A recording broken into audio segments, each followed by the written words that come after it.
Tinanggal ka sa trabaho, walang proper notice, walang hearing, walang malinaw na proseso.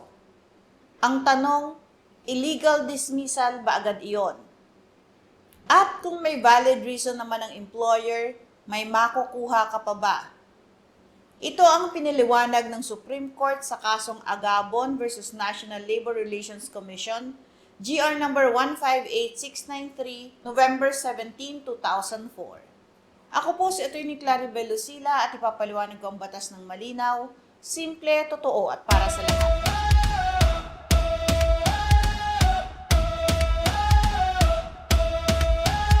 Taong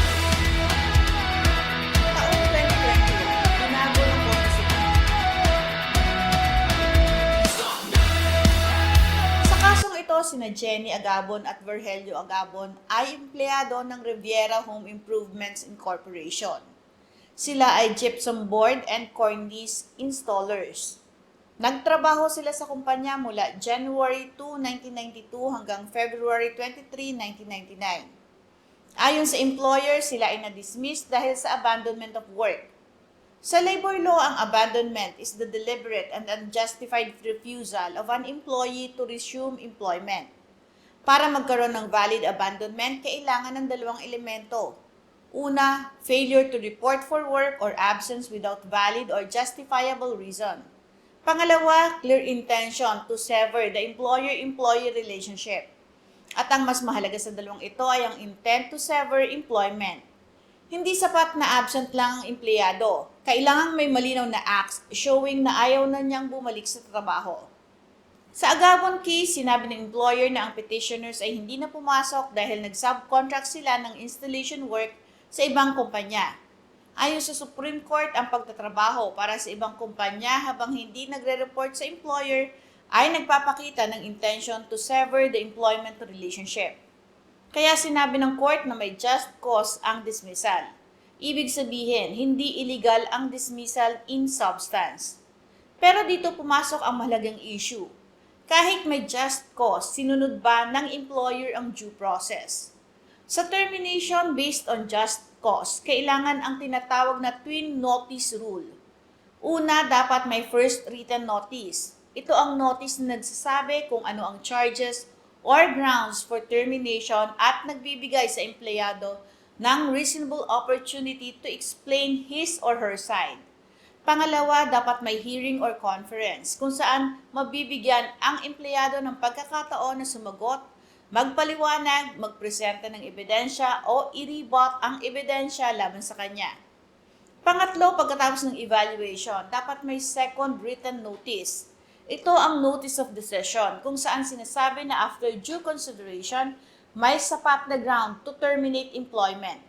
Sa Agabon case, hindi nasunod ng employer ang twin notice rule.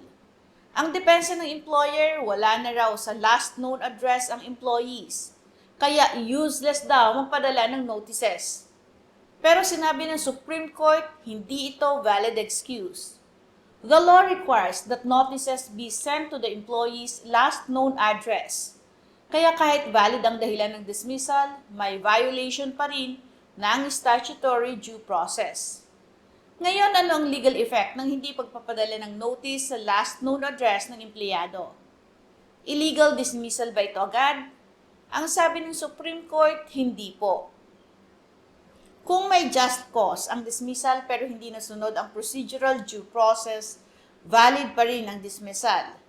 Hindi entitled ang employee sa reinstatement. Hindi rin automatic entitled sa full back wages. Pero may pananagutan ang employer. May pananagutan ng employer sa nominal damages. Sa Agabon case, inutusan ng Supreme Court ang employer na magbayad ng 30,000 pesos bilang nominal damages sa bawat employee dahil sa non-compliance with statutory due process. Ito ang tinatawag ngayon na Agabon Doctrine. Kapag ang dismissal ay may just cause pero hindi sinunod ang twin notice rule and hearing requirements, hindi mawawala ang validity ng dismissal. Ito ang Agabon Doctrine. Pero ang employer ay kailangan magbayad ng nominal damages to vindicate or recognize the employee's right to statutory due process. Mahalaga po nating tandaan ang due process sa labor cases ay may dalawang aspeto. Una, substantive due process. May valid ground ba ang dismissal? May just cause ba? May authorized cause ba? Pangalawa, ang procedural due process. Sinunod ba ang tamang proseso? May notices ba? May opportunity to be heard ba? Sa Agabon case, may substantive due process dahil may just cause. Ito ay ang abandonment.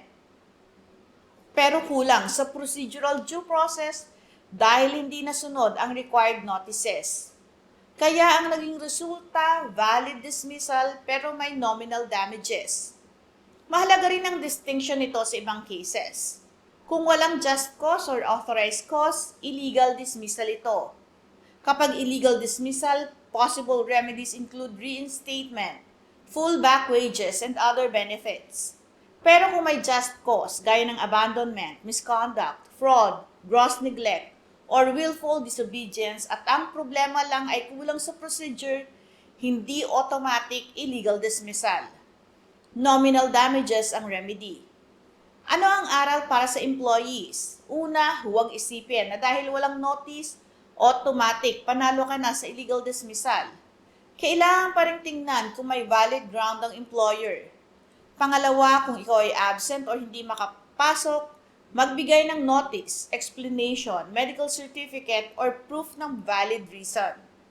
Pangatlo, kung may reklamo ka sa trabaho, huwag basta umalis at magtrabaho agad sa iba nang walang maayos na documentation. Dahil maaaring gamitin iyon bilang evidence of abandonment. Ano naman ang aral para sa mga employers? Una, kahit may valid ground para magtanggal ng employee, sundin pa rin ang due process. Hindi sapat na tama ang dahilan. Dapat tama rin ang proseso. Pangalawa, sa just cause termination, sundin ang twin notice rule. First notice, opportunity to explain or hearing, then second notice.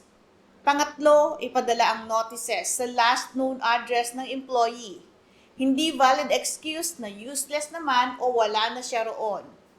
Pang-apat, magtago ng records, notices, proof of service, minutes of conference, written explanation, and termination decision.